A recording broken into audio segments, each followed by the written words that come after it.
really turned on.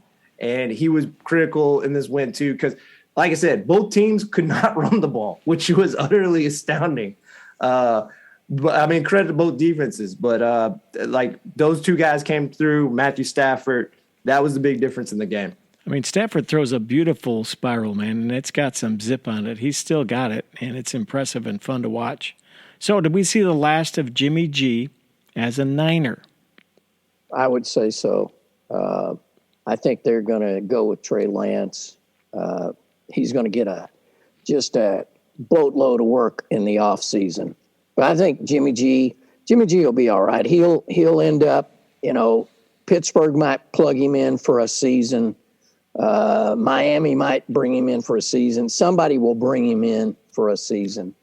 Don't you think under the right environment he could be better? He could be. If he'd have had Belichick to where they could control things, totally scripted, because scripted works for him.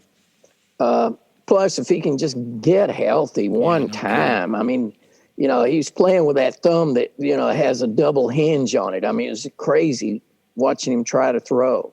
And I don't really fault him I fault him making the decision to throw, but he hit that fullback in the hands. Yeah. It was like, you got to catch that. That's what we pay you for. So.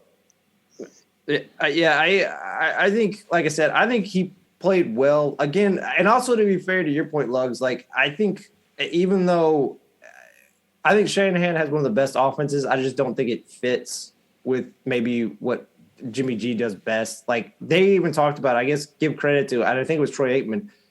When they go in the 2-minute, like Jimmy G plays He's a better. Different player. Almost. Yeah, he likes it sped up, and he has a quick release. He's a fairly good thrower. He doesn't have great arm strength. Again, like I think he is. There's a lot of similarities. They're not the same. He has a lot of similarities to Mac Jones, where I think he's a very smart quarterback. He has quick release. He has good accuracy for the most part. He doesn't have a strong arm, so if you have him try to push it outside the numbers, he's going to have problems. But he can work in certain systems. It's and I'll get to this. It was a fun game. It was a well-played game by both sides.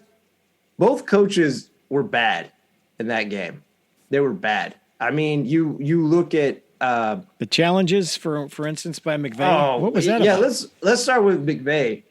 First off, who looked at the screen on that fourth down run by Stafford and is like, oh, yeah, he got it, put out a flag. It's like, why are you burning the timeout?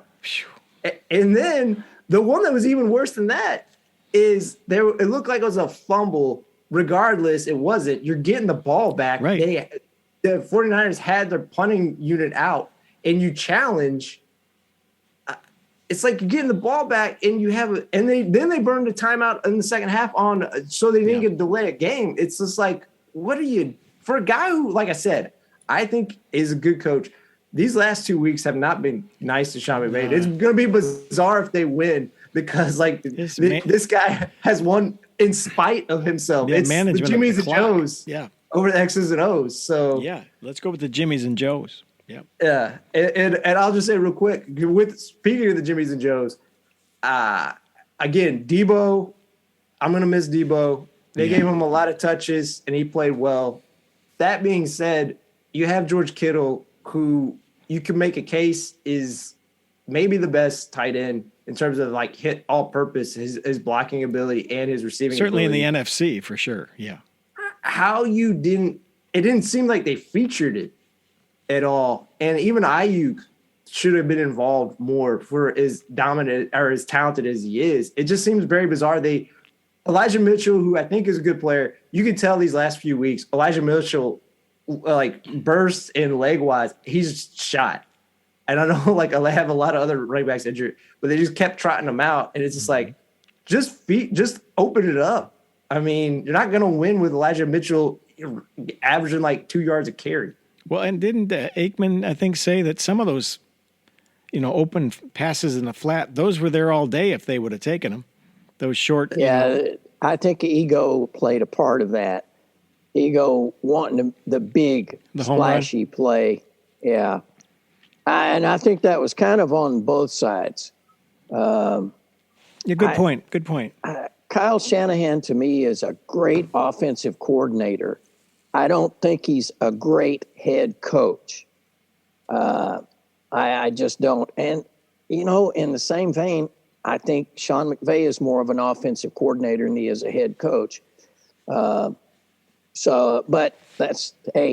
doesn't matter. Right. They're in the Super Bowl. Yeah. So that doesn't matter. Well, yeah. And let's talk about that for a second. That game, okay, there were almost as many Niners jerseys as there were Rams jerseys in SoFi, the home of the Rams.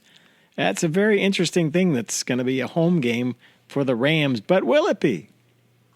Yeah, I would say so. Even though, Cincinnati has some fans, and there'll be some of those crazy pajama pants at there. What Zubas? Oh, these are Zubas. The Zuba pants. We're going back to that. Zuba. They'll be there. I look forward to Lap's call. I think that'll be phenomenal. But in LA, what you got is, though, there are some Charger fans in LA, right? They've sort of split that market up a little bit. Yeah. And then you got holdovers from when Oakland was there. So the Rams, maybe if they win this year, maybe they can pull a lot of those people back. I see what Lugs is saying in that you don't know how big the contingent of Bengals fans are. Obviously, there's a lot of Bengals fans that are passionate. I don't know if they are spread across the continental U.S. like the Steelers, the Cowboys, But that being said, there will be people rooting for the underdog. And I know the Bengals team hates the underdog, but again, this is a team that, I think you all have said, they're ahead of their projection. It's not that people don't think they can be a juggernaut. It's just that it feels like this should be happening 2 years down. Fellas, they won 4 games last year and two games the year before that. They've won 6 games in the last before this year. That's all you need to know. That's way ahead of schedule. It's funny when you think about it. A lot of it has to do with, and again, we got to start giving some credit to Zach Taylor because the main thing is right. Nobody talks about it. Is they're not screwing up. Again, Tannehill threw 3 interceptions. Joe Burrow threw an interception. The ball helped interception. The KC wasn't able to adjust to the what they were doing on defense in the second half. And, even though it was tough against that KC defense, they were able to, they scored 14 points in the second half to KC's 3. They made the adjustments. KC did not. They didn't add wrinkles like how you're supposed to in the third and fourth quarter that you don't show in the first half to throw a team off. We got to start giving credit to the coaching staff. Obviously, Lou Marino, I probably said his name wrong, the defensive coordinator, he's getting love now, but Zach Taylor hired him. So, we got to start treating Zach Taylor like he's better. I remember Zach Taylor was almost on the way out last year. Yeah. They've got so much criticism. Did you guys happen to see, speaking of that game, first of all, the first time I've ever seen Boomer Esiason speechless was when his team won that game in the post game, but also that they put those massive speakers behind Jim Brown and Coach Cowher, and you couldn't hear them talking. They were drowned out by some rock. That was who was it? I don't know who was playing, but it was something at halftime. It was miserable. We never really saw them. You know? But did you see the speaker tower? It was right behind Jim Brown. I was ready for them to come out, and do whatever. But it was the chain smokers. That's who it was, and they were booming that, and you couldn't hear a word they were saying. But Boomer Esiason, again, love him, leave him, hate him, don't. He was speechless. Good for him. People are shouting his name. Hey, let him have a moment. And Icky Woods, the trophy, Icky. Good. Wasn't that awesome? The Icky shuffle, baby. Yeah. So some fine moments there. Any other thoughts about the 2 games? And let's move forward to who's going to win. I got to go with the Bengals. Whoa, listen to you. I got to do it. I just have to do it. I just think that, like I said, those guys, they're just going to go for it. I don't think they're going to worry. Because let's look at this realistically. This probably is Matthew Stafford's one shot at a Super Bowl. Joe Burrow will be back. He will. They will be back. So I think they're going to go for it, and I think LA's going to be tight. I think they'll be a little tight. So that's my assessment. All right, good. I don't know what the line is. I haven't seen it yet, but I'm sure the Rams are heavily favored. But T-Dog, go ahead. I picked them before the beginning of the year. I got to stick with the Rams. Also, for the double jinx, I don't know if it's a triple reverse jinx or just the regular jinx. I always forget. I am pulling for the Bengals, and I'm reverse jinxing because I reverse jinxed them in the championship game. So I'm just going to go with it. So I'm saying Rams. I'm looking for my rabbit's foot over here. Let me see if I can find it. It's around here somewhere to rub it for the Bengals. I'm going Bengals. I don't know, just out of the curiosity of it all. They're just up the street. It'd be fun for the city, fun for the people, fun for the Houday crowd. And I think Burrow, my favorite quote of all time, they said, Joe, Arrowhead Stadium is the loudest place to ever play. He goes, I don't know. I played in the SEC at some pretty loud stadiums. And he didn't mean anything. He's not being cocky. He just said, I don't know. I think it'll be all right. And it was. I mean, the kid is like unflappable. And then McPherson is even more so. We're going to win. Okay, we're going to win. Let me go kick this. I'll be right back. Yeah, that was nice. Just sort of nonchalantly saying, hang on a second. I got something to do here.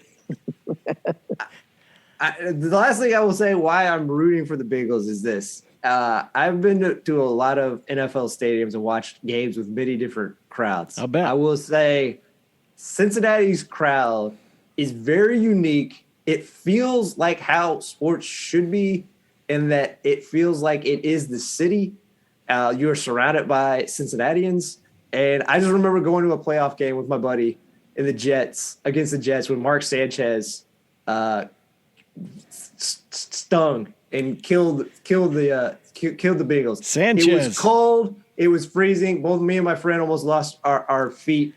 We had 3 or 4 layers on, except for we forgot to wear enough socks.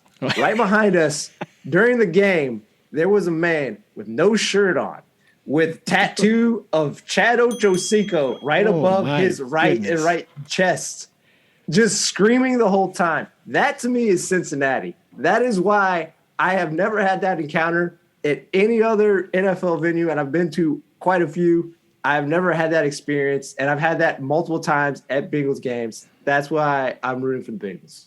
I love that. I love it. All right, good stuff. And by the way, the big game's on NBC with Al Michaels and Chris Collinsworth, and we'll talk about this at another podcast, but it's Al's last broadcast possibly on NBC. His contract is up, and at 77 years old, we'll see what's next for Big Al. Maybe Amazon or maybe ESPN back to Monday Night Football where he all started it up, but we'll see. All right, Lugs, hey, we'll talk football here for a little bit, but do you have any sports of yesteryear? Oh, yes. Oh, yes. All right, stand by. Here comes the slam bang start. Ooh. Wrong song. It's cut number 2. Here he comes. It's Sports of Yesteryear. On sports and other stuff. He's our man in the corner, our man of music. Here's Lugs. Come on in, Lugs. All right, here we go. 1924, Herma Szabo of Austria wins the ladies figure skating gold medal at the Chamonix Winter Olympics. The ladies figure skating was the only event for ladies at that games. 1938, Australian Championships, men's tennis. The American Don Budge wins the first leg of his Grand Slam. Whoa. 1941, in his 13th title defense, Joe Louis KOs Red Berman in the 5th round at Madison Square Garden. 1958, Jackpot Bowling premieres on NBC TV with baseball manager Leo the Lip DeRocher as the host. Say what? 1982, U.S. Male Figure Skating Championship won by Scott Hamilton. 1993, Super Bowl 27. Rose Bowl,